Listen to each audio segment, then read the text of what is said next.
The Earth is dying, and we know this because it's like 1,000,000 degrees, and that's everywhere. We see, British people out there losing their minds, damn near want to, get braces and brush their teeth because it's so hot. It's wild.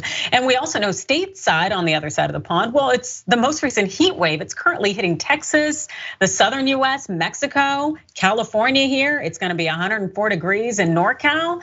This is hot, and we're in our third week of a heat wave that's really gripped the nation with temperature records falling for days in a row, so we hope. Well, this chart will show you just how hot the US South has been over the past 7 days alone. So even the thought of the temperatures falling, no, that's it. High pressure system is bringing record high dangerous levels of heat to Texas, the American Southwest, Mexico, prompting excessive heat warnings in several cities and towns. This is not good.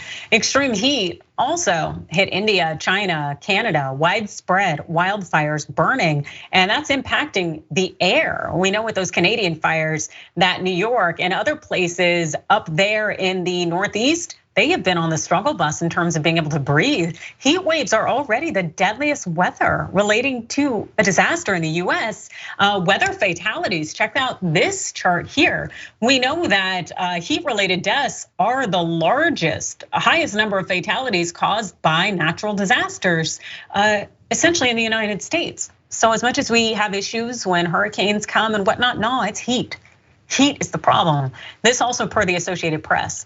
The heat wave blamed for 13 deaths in Texas so far spreads eastward. It is moving, and it's really dangerous. Daniel Swain, it's a climate scientist for the University of California, Los Angeles, that's UCLA, stated that most of the world's population has experienced record-breaking heat in recent days.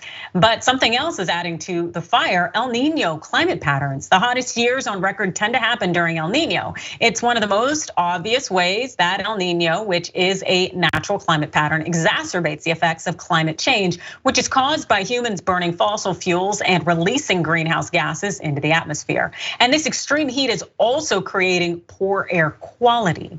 According to Alice Hill, senior fellow at the Council on Foreign Relations, we are seeing a climate that didn't exist before. We simply don't have what we need for a climate worsened environment. And we are sorely behind in the land use choices, the building codes, the type of changes that would keep us much safer in a hotter, more dangerous world. And as much as I will joke, the reality is this is big. This is going to change a lot of aspects of our daily lives. The fact is that you have a unfortunately burgeoning homeless population because we have a housing crisis, which is completely unnecessary. But you have people who are exposed to the elements, who can't access air that is conditioned. And as a result, you're going to see heat levels go up. Also, we have an aging population because, hey, we're living longer by virtue of modern medicine. And also as a result of that, that puts a number of people in very vulnerable situations when it comes to heat exposure, heat exhaustion. And it is happening a lot of places in the United States and the world where it has never been this bad. The fact is that we are killing our world, and as a result, it's killing us.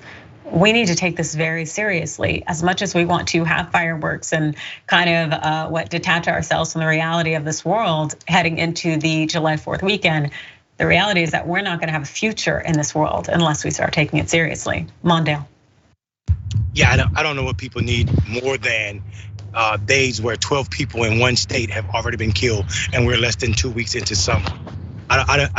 The idea that this earth is not heating up, it's unbelievable to me. And as we sit and talk about the weather begins to change in the mountains. It's raining. So I'm doing TYT's first live raining interview right now. But I think here's what scares me the most about the environment.